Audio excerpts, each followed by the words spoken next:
black kid told him, like, this is his first show. He's never done this. Yeah. And they're like, yeah, okay. So then, but like, just get him out there. I remember I grabbed Darky. Darky's just like walking around, like doing his thing, and I like grab him by like the shoulders.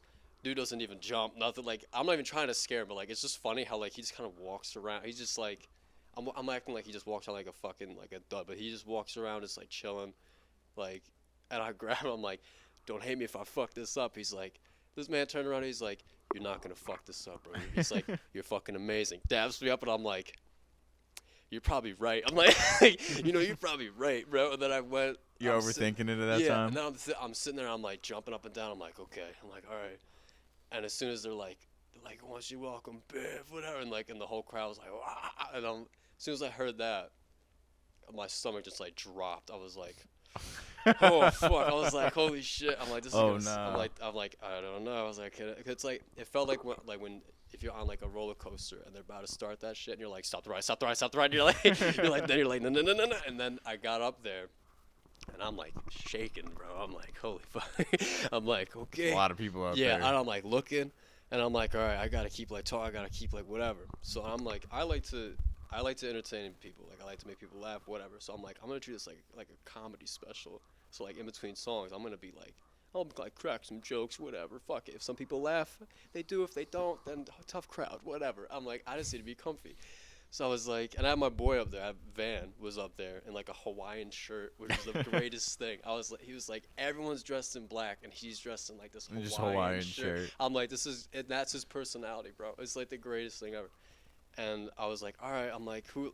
And Darky said to me like the night before, he's like, yo, you should go out and be like, yo, who knows me? And like everyone that knows me be like, fuck you. And that's what I did. I was like, it's like, who knows me in here? And they're like, I know you. I'm like, fuck every single one of you. Like everyone thought I was talking to the crowd. Like if they see the video, they're like, yo, he said it to the crowd. I'm like, no, I said it to the people that knew me. I was like, everyone else, I'm like, what's up? Like whatever.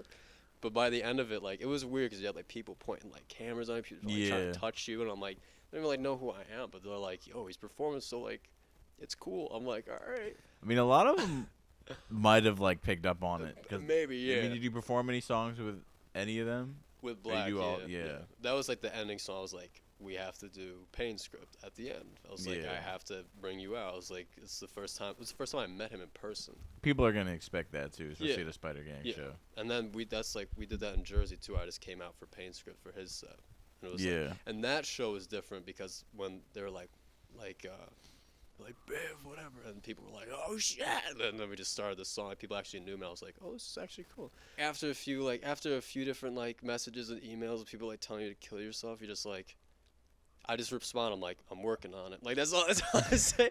Was that hard to get past at first? Cause like, at first it ruined. Dude, me. I even get messages like, you suck at interviewing. Yeah, at first. Like your brand sucks. Everything your podcast is trash. Yeah, I just don't give a fuck anymore. Like, I genuinely just don't care. Was Some, that hard for you to get past at first? At first, yeah. It was like, and there would be times now where it's like, if I'm having a bad day and someone messages me, I'm like, that fucking whatever. But like, that's where like the separation. I'm like, all right, I'm just gonna chill with my friends and like, or go chill with my girl, whatever. Like, there's a massive separation. Like, there's people where it's just like you realize that this isn't everything, and no one's gonna give a fuck. Right. By the time I'm like, whatever, like no one's gonna care. I'm not gonna give a shit. Like I can't remember the fucking username. Oh, dude, shout out to whoever the fuck messaged me, like, whatever the hell, like, back, I think it was, like, last year, and they were like, you should kill yourself. Like, I had a fan that took their own life, may they rest in peace. They took their life to my music, and I was like, that shit hit me hard. Like, I was, like, hysterical. How did you find that out? Through one of his friends. I was like, they found him, and it was, like, he had, like, a playlist that went through, like, entirely all the way to the end. And it was, like, all my music, and I was like, what the fuck? Like, that shit hit, like, really hard. And that made me reconsider how, like, where my energy goes. Because I felt like I gave a lot of energy to the negativity. And I'm like, I'm not really paying attention to people that are, like, actually there, like, the positive, like, just being, you know. The only time I wanted to go to the city was when I was 18. And, like, I'm like, oh, okay. Like, I'm going to be, because I want to be a filmmaker. I'm like, I'm going to go out, I'm going to film, I'm going to do this and that, and blah, blah, I'm going to move to Brooklyn and whatever. And I didn't realize, like, how expensive that would be, number one, and how, like, irrational it was at the time as well. But I was like, I could live in the city. And my anxiety wasn't as bad when I was 18, but it was there, but it wasn't like how it is now. And I definitely like realized the just the importance of like family and everything, just like how lucky I am to have like a stable home where like I grew up. Like I grew up maybe like 2 minutes from here. This used to be my grandma's house. My grandmother who's right here. My grandma, she passed away when I was it was 2011. She passed away, and it was like she was basically a second mother to me. So I was here a lot. Like I was here like all the time. And that's my dad's mom. It's like on the Scottish side. Shout out to the Yeah. Scots, yo. Well, that's Miss Biv calling me right now. But I had like so much like growing up where like I had a good childhood, man. Like I like a lot of there was times like where like yeah, like my parents would get into it like sometimes and like you have like the typical like no one has a perfect family like at Yeah. all. If someone tells you that, that's bullshit. I don't know who the fuck has perfect There's family. always family. There's issues. always family issues, but if I were to like sit here and be like, oh yeah, like I grew up like bad, like my dad was terrible, whatever. Like no, I had a little like falling out with my dad for like a second because I was flunking in school for one, and then like at the second time I was like, I know everything, I know this, I know that, and I think I reminded him of like himself, and he hated that shit, and that also like played like a part. But then like for a time it was like living like it was like two strangers in like in one house, like we didn't say hi to each other, nothing. And then we just at one point we dead ass just like talked it out and just literally cried, and that was it. And like from that point on it was like just built up this relationship that we have now, which is just like that's my pop. It's like my pop's just Yeah. always gonna be my pops. Like I'm always gonna look up to the dude. Like it's not like I've always like literally have always wanted to be like my dad. And my dad's like a fucking superhero to me. And then my mom, forget it. Like I'm so close to my mom. It's like I tell her everything, like every single thing. She knows like she listens to my music all the time. Like literally knows like all the songs, everything. Yeah, that's Yeah. crazy. I Like feel like a lot of people like who do get that support take it for granted. yeah, and I never did. I was always like, damn, my mom is so fucking lit. I always say that. Like my mom is the greatest person like you will ever fucking meet, and people will vouch vouch on that. Like all my friends, like my one friend Badger, like will always say to people that she's literally like a living angel. It's insane. Yeah. And all the stuff that she's like done for like me and my sister, it's like it's wild. I had like a great relationship with my sister growing up. You could have the like a good upbringing and still be like Absolutely. in a mental weird like in just a weird mental state. Cause You like can be in any life yeah, situation. it's and so still- strange. It's so strange, man. I that's why I feel for people that really don't have like a good family dynamic, something like that. Yeah. That's gotta be so fucking Makes so difficult. much harder to deal Yeah, with. so much difficult. Cause like my parents are like, all right, we'll get you a doctor, do this, whatever, and they got me like on the right track, and they're always supportive. Like if I text my mom like late at night, just being like, oh, I'm home, my dad will be like, oh, my dad, R.I.P. the live. yeah, RIP the live stream. My dad will be like is that like where I'm like checking up, like he'll be like kind of nervous about it. Like they'll always be nervous, and like obviously like when your parents hear about you like being like suicidal, they'll never forget about that. Like my Yeah. mom will always tell me like she'll never forget like like the first time I told her that like oh like I like attempted to kill myself like whatever, and she was like okay, and like we like there was many nights where we just like kind of sat up. I would have like my mom. She'd have to come down like almost every night. So I'd be having like a panic attack like every night, and being like suicidal. I'd just be sitting there. I wouldn't even know what the fuck to say to my mom. I'd be like, I don't even know what to say right now. And she would just sit there and just like hold my hand and like. It's for a parent that has to be terrifying. So like, Yeah. no matter how good I get, she'll always be like, whatever. So when she was the first person I called after I first like performed. Because I mean, we're talking, I couldn't even go into a Walmart. I couldn't even leave this house without freaking the fuck, without having like a full panic attack. And then I go from that, like 3 years later, I'm on a stage in front of like hundreds of people. And I call my mom and she was like, oh my God. Like, just like freaking out. And my dad was like, you fucking did it, man. Whatever. Like before I left, my dad was like, he's like, you're a fucking rock star, man. He's like, just go do it, do your thing, whatever. My dad had no worries. Like he was just like, you're going to be fine.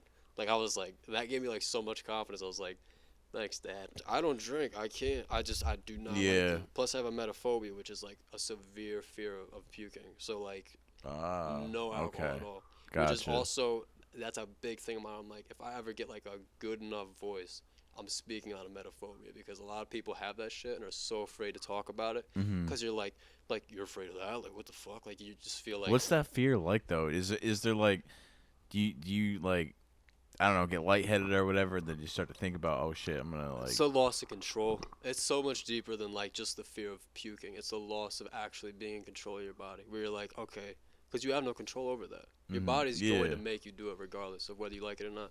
So you kind of like it branches out into like OCD. It branches out into fucking panic disorder, like agoraphobia. You don't want to go anywhere because you're like, what if I go here, and like all these what ifs go through your head of like all these scenarios, these worst case scenarios of like what if I go here and this happens or whatever, can't escape here. You go into a fucking restaurant, you're looking at every single exit, everywhere you go, you're like okay, and if you feel anything like any sort of anxiety, whatever, because anxiety, one of the main like things is nausea, and I can always tell the difference between like nausea from anxiety or being like if I get hungry I get nauseous. Like if I get like really hungry I'm like damn I gotta eat bro, I'm fucking nauseous. And my Yeah. grandma, my Italian grandmother, she'll be like, "Oh, I gotta eat. I'm gonna throw." She's like, "I'm gonna throw day." She'll say, "She's like, I gotta eat something. I got like, like they because bro, they eat like all the time. Like, my grandpa got out of surgery. Oh, that's Yeah, my grandpa- culture, man. Yeah, he got out of Let me tell surgery. you. I forget what surgery it was. He got out of, and they're like, no one ever eats anything. And they're like, "Do you want anything to eat? Whatever." And he's like, "I'll take that ham sandwich if you got whatever." And they're like, "Yeah, okay." And they bring like a ham sandwich. Like, and man just scarfs the whole fucking thing down.